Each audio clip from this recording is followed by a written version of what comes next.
Chez nous, nouveau frein dans la mise en place du pacte pour un enseignement d'excellence. La CGSP exige toute une série de précisions et de garanties avant de soutenir ce texte.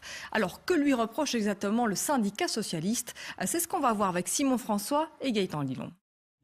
Début décembre 2016, parents, pouvoir organisateur, ministre de l'enseignement et syndicats présentent la dernière version du pacte d'excellence. Un document de 330 pages qu'ils ont rédigé ensemble et qui dessine l'école de demain. Depuis plusieurs semaines, chaque organisation consulte sa base.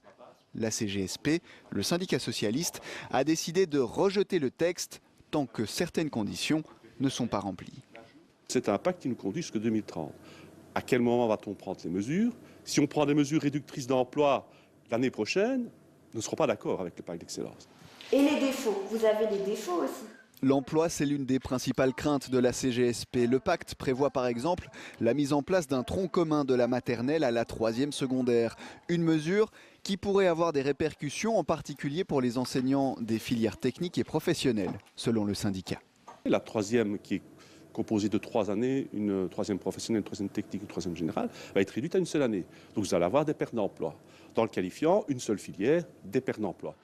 La CGSP salue tout de même la limitation du redoublement ou le renforcement de l'enseignement maternel prévu par le pacte. Le vote des affiliés traduit aussi un état d'esprit général. On sent les enseignants fatigués, ils ont un certain rejet du fait que le politique n'entend pas leurs conditions de travail. Et donc ici on les consulte. Et donc qu'est-ce qu'ils font? Ils expriment leur rejet en fait. Les autres syndicats d'enseignants se prononceront le 8 février. Ils devraient formuler une série de recommandations en front commun. La ministre de l'Enseignement attend cette position commune avant de se prononcer.